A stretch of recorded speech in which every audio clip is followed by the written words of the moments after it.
ৰাজ্যত পুনৰ সংঘটিত হৈছে আন এক জঘন্য কাণ্ড চিপাঝাৰৰ প্ৰাথমিক আৰু সামূহিক স্বাস্থ্য কেন্দ্ৰত চাঞ্চল্যকৰ ঘটনা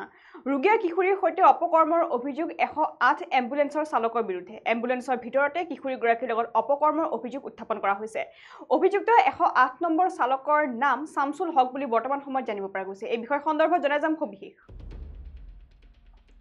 ৰাজ্যত পুনৰ সংঘটিত হৈছে আন এক জঘন্য কাণ্ড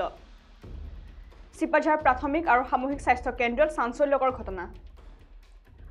ৰোগীয়া কিশোৰীৰ সৈতে অপকৰ্মৰ অভিযোগ 108 এম্বুলেন্সৰ চালকৰ এম্বুলেন্সৰ ভিতৰতে কিশোৰীগৰাকীৰ লগত অপকৰ্মৰ অভিযোগ অভিযুক্ত 108ৰ চালকৰ নাম হৈছে শামছুল হক কিশোৰীৰ মাতৃয়ে প্ৰত্যক্ষ কৰাত কৌশলগতভাৱে পলায়ন শামছুলৰ কিশোৰীগৰাকীৰ পিতৃৰ এজাহাৰৰ ভিত্তিত আটক কৰা হৈছে অভিযুক্তটোক সম্প্ৰতি চিপাঝাৰ আৰক্ষীৰ জিম্মাত ধৃত শামছুল হক আৰু আমি যেহেতু জনাইছো যে ইতিমধ্যে ৰাজ্যৰ ইটোৰ পিছত সিটোকৈ জঘন্য ঘটনা ইতিমধ্যে সংঘটিত হৈ আছে আৰু শেহতীয়াকৈ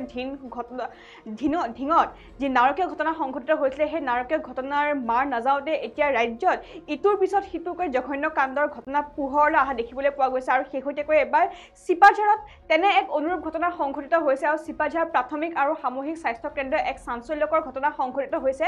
আৰু এইবাৰ ৰোগীয়া কিশোৰীৰ সৈতে অপকৰ্ম কৰাৰ অভিযোগ উত্থাপন হৈছে 108 নম্বৰ এম্বুলেন্সৰ চালকৰ বিৰুদ্ধে অৰ্থাৎ 108 নম্বৰ এম্বুলেন্সৰ এগৰাকী চালকে ৰোগীয়া কিশোৰীৰ সৈতে অপকৰ্ম কৰিছে বুলি ইতিমধ্যে অভিযোগ উত্থাপন হৈছে আৰু এম্বুলেন্সখনৰ ভিতৰতে কিশোৰীগৰাকীৰ লগত অপকৰ্মৰ অপচেষ্টা কৰিছিল বুলি অভিযোগ উত্থাপন কৰিছে একাংশ লোকে অৰ্থাৎ সেই চালকগৰাকীৰ বিৰুদ্ধে যেহেতু অভিযোগ উত্থাপন হৈছে সেই এম্বুলেন্সখনতে ৰোগীয়া কিশোৰী এগৰাকী আছিলে আৰু সেই ৰোগীয়া কিশোৰীগৰাকীৰ লগত অপকৰ্ম অপচেষ্টা কৰিবলৈ চেষ্টা কৰিছিলে আৰু যাৰ পৰিপ্ৰেক্ষিতত ইতিমধ্যে ধৃত যিগৰাকী শামছুল হক আছে সেই শামছুল হকক সম্প্ৰতি চিপাঝাৰ আৰক্ষী জিম্মাত ৰখা হৈছে আৰু জানিব পৰা মতে কিশোৰীগৰাকীৰ মাতৃয়ে প্ৰত্যক্ষ কৰাত কৌশলগতভাৱে পলায়ন কৰিছিলে শামছুলে অৰ্থাৎ কিশোৰীগৰাকীৰ মাতৃয়ে যেতিয়া প্ৰত্যক্ষ কৰিছিলে সেই সকলোবোৰ দৃশ্য তেওঁ দেখাৰ পিছতে কৌশলগতভাৱে সেই স্থানৰ পৰা পলায়ন কৰিবলৈ চেষ্টা কৰিছিলে সেই অভিযুক্ত শামছুল হকে আৰু ইতিমধ্যে কিশোৰীগৰাকীৰ পিতৃৰ এজাহাৰৰ ভিত্তিত আৰক্ষীয়ে আটক কৰিবলৈ সক্ষম হৈছে অভিযুক্ত শামছুল হকক আৰু ইতিমধ্যে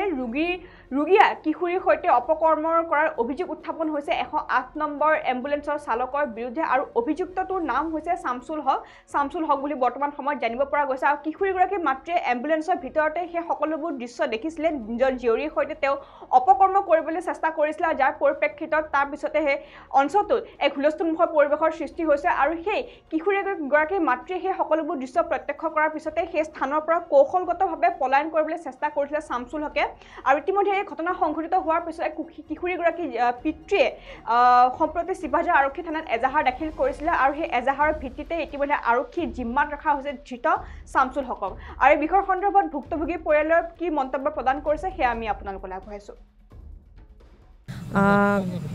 ঘটনাটো এনেকুৱা মোৰ ছোৱালীজনী হেদিনা স্কুলত মানে পিছফালৰ পৰা ক্লাছ 7ৰ পৰা ল'ৰা এজনে চুলিত বৰ বেয়াকৈ টানি পিঠিৰ মাজত ভুকিয়াই দিছিলে ভুকিয়াই দিয়াত ছোৱালীজনী মানে মাতবোল নোহোৱা হৈ মানে অচেতন হৈ পৰিলে তাৰপৰা কলাইগাঁও মেডিকেল নিলোঁ মডেল হস্পিটেল তাত অক্সিজেনে কাম নকৰাত মঙলদৈ ৰেফাৰ দিলে এম্বুলেন্সত অক্সিজেন ফিটিং কৰাই মঙলদৈ লৈ গ'লোঁ মঙলদৈত লৈ গৈ গোটেইখিনি পৰীক্ষা কৰা গ'ল চিটি স্কেন কিবাকিবি এনেকৈ গোটেইখিনি পৰীক্ষা নিৰীক্ষা কৰি পেলাই তাৰপৰা ডক্টৰে চাই মেলি ক'লে এতিয়া বৰ্তমান সুস্থ অৱস্থা নৰ্মেল গোটেইখিনি গতিকে মাইনাজনীক লৈ যাব পাৰিব বুলি কোৱাত আমি ঘৰলৈ লৈ আহিলোঁ তাৰপৰা তাইক চিপাঝাৰ জেঠায়েকৰ ঘৰলৈ লৈ আহিলোঁ তাৰপিছতে পিছদিনাখন আকৌ মাইনাৰ ছেম কণ্ডিশ্যন হ'ল ৰাতিপুৱা 10-11মান বজাত ৰাতিপুৱা তাৰপৰা সেই তেনেকুৱা ছেম কণ্ডিশ্যন উশাহ লোৱাত প্ৰব্লেম হোৱাত মানে তাইক আকৌ চিপাঝাৰ মেডিকেলত ইমাৰ্জেঞ্চিত এডমিট কৰোৱা গ'ল ইমাৰ্জেঞ্চিৰ পৰা দিনটো মানে ট্ৰিটমেণ্ট চলি থাকি দুপৰীয়াৰ টাইমত তাই ভাল অৱস্থাত অহাত তাই নিজে ক'লে মা ঘৰলৈ যাওঁ মেডিকেলত থাকি ভাল লগা নাই বুলি কোৱাত ডক্টৰৰ পৰামৰ্শ লৈ পেলাই আমি ঘৰলৈ আবেলি 3টামান বজাত লৈ গ'লোঁ ঘৰলৈ লৈ গৈ পিছবেলা থাকি সন্ধিয়া আকৌ মানে 6টামান বজাত তাই আকৌ উশাহ লোৱাত প্ৰব্লেম আহি গ'ল প্ৰব্লেম হৈ যোৱাত আমি একদম লগালগ আকৌ চিপাঝাৰ মেডিকেলত আমি লৈ আহিলোঁ চিপাঝাৰ মেডিকেলত লৈ অহাৰ পিছত ডক্টৰে ডাইৰেক্ট ক'লে যে এই কথা নহয় মাইনাজনীক GMC ৰেফাৰ দিয়া হয় বুলি কয় GMCলৈ আমাৰ ৰেফাৰ কৰিলে তাৰপিছত আমি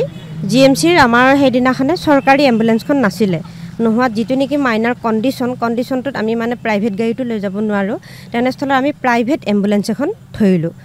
থৈ পেলাই আমি এম্বুলেন্সত মাইনাজনীক অক্সিজেন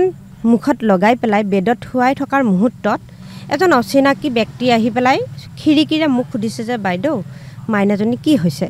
তেতিয়া মই গোটেইখিনি কাহিনী মানে কান্দিও আছোঁ, মই ছোৱালীজনীৰ ওচৰত কান্দি কান্দি মই ল'ৰাটোক কথাখিনি কৈছোঁ যে মাইনাজনী এনেকুৱা প্ৰব্লেম। তাৰপৰা ল'ৰাটোৱে সুধিছে এতিয়া ক'লৈ নিব, মঙলদৈ নিব নেকি? মই বোলো মঙলদৈ নিনিওঁ, GMC লৈ যাম, GMC ৰেফাৰ দিছে। এনেকৈ কৈ থাকি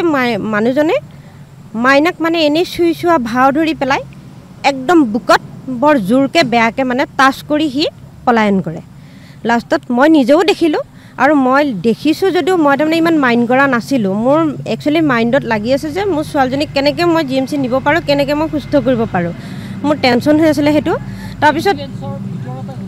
এম্বুলেঞ্চৰ ভিতৰতে মানুহজনে খিৰিকীৰে মাইনাক তেনেকুৱাকৈ বেয়া বিহেভ কৰিছে, মানে বুকত বহুত বেয়াকৈ টাচ কৰি থৈ গৈছে।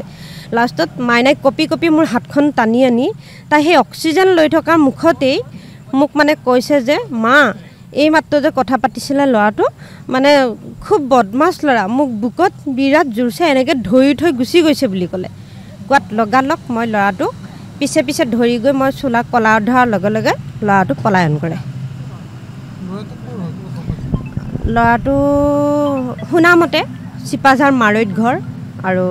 ল'ৰাটোৰ নাম হৈছে শামছুল হক। ল'ৰাটো এতিয়া মেডিকেল কৰ্তৃপক্ষই মানে গোটেই ষ্টাফে কোৱা মতে 108 চলায়। কি কয় এতিয়া গ্ৰেপ্তাৰ কৰিছে তেওঁক। আজি গুৱাহাটীৰ পৰা আমি যোৱাকালি আবেলি 4টামান বজাত আমি চিপাঝাৰ থানাত FIR দিলোঁ, আৰু আজি শুনামতে আজি তেখেতক গুৱাহাটীৰ পৰা উঠাই আনিছে বুলি গম পালোঁ।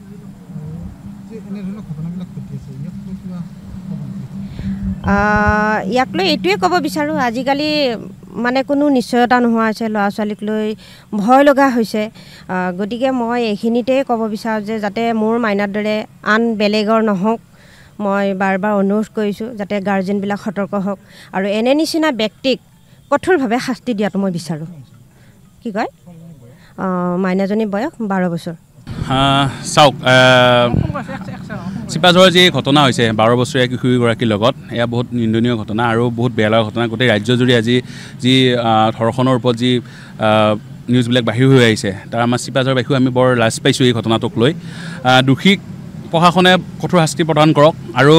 এনেকুৱা মেণ্টেলিটি সমাজত কিয় আহিছে ইয়াৰ ওপৰত চৰকাৰে ব্যৱস্থা ল'ব লাগে। আচলতে সকলোবিলাক আপোনাৰ এই এক প্ৰকাৰ মানসিক ৰোগ, এই ধৰ্ষণৰ যিবিলাক কৰিব যোৱা ব্যক্তি সেইবিলাক আচলতে এক প্ৰকাৰ মানসিক ৰোগী।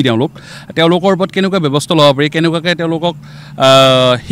কি শিক্ষা দিলে তেওঁলোকে এই ৰোগটোৰ পৰা বাহিৰ ওলাব পাৰিব, তাৰ ওপৰত চৰকাৰে ব্যৱস্থা ল'ব লাগে। আৰু মুখ্যমন্ত্ৰীগৰাকীয়ে আইনৰ কথা সোধোতে তেওঁ যিটো উত্তৰ দিছে যে বন্দুক আছে, AK-47 আছে, মেচিন গান আছে, এই কথাটো তেওঁ আচলতে মুখ্যমন্ত্ৰী হিচাপে কোৱাটো আমি অসমীয়াভাৱে লাজ পাইছোঁ। কাৰণ আপুনি আইন প্ৰণয়ন কৰক, কিন্তু এনেকৈ ধৰণৰ কথা কিছুমান উগ্ৰ কথা কৈ সমাজখন বিচলিত নকৰিব। আৰু আচলতে